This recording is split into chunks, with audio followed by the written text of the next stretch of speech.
ቡዜ ከሩታ ምንድነው የምትፈልገው? ቤተሰቦቼ ሁልጊዜም ሩታ ማለት ትወዳለች። የሩታን ስም ካልጠራች ሩታ መጥፎ ናት፣ ሩታ ክፉ ሴት ናት፣ ሩታ ባለጌ ናት ካላለች አፏ ማውራት የማይችል ይመስለኛል አንዳንድ ጊዜ ሳስባት። ዛሬም ከኤፍሬም ጋር ተገናኝታ ስለ ሩታ ብቻ ነበር ስታወራ የነበረው።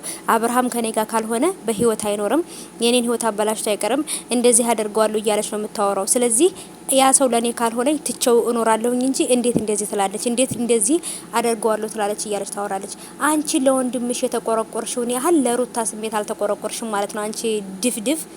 ሰላም ሰላም፣ እንዴት ናችሁ ዶቼ? ደህና ናችሁ ያላችሁልኝ? ከኔ ጋር ሁሉ ሰላም ነው። ሰላማችሁ ይብዛልኝ ባላችሁበት ውድ ቤተሰቦቼ። ለዚህ ቻናል አዲስ ከሆናችሁ ሰብስክራይብ አድርጋችሁ ቤተሰቡን ነባሮች ዌልካም፣ እንኳን በሰላም መጣችሁ ብያለሁ። እኔ በጣም ግራ የገባኝ ነገር ቤተሰቦቼ፣ አሁንም አጠር ያለ ቪዲዮ ነው ይዤላችሁ የመጣሁት ቢዚ ስለሆንኩ ማለት ነው። እና ውዶቼ ቡዜ ለምንድን ነው ሩታ የምትለው? ቤተሰቦቼ ይሄን ያህል የሩታ ስም በቀዳማ ከሴ ሆኖባታል ማለት ነው። የራስ ምታት ሆኖባታል ማለት ነው የሩታ ስም። ሩታ የተናገረችውን ብቻ እንጂ አብርሃም ሩታን ያደረጋትን ነገር አታወራም። አብርሃም በድሏታል፣ አብርሃም እንዲያርጓታል ብላ አትልም።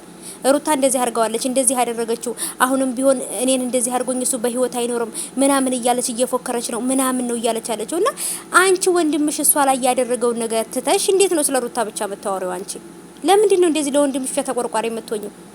ከወንድምሽ በላይ እኮ የተጎዳችው እኮ ሩታ ናት አይደል እንዴ? አንዳንድ ጊዜ ማለት ጭንቅላቱ ያስባል ልጅ ሴትዮ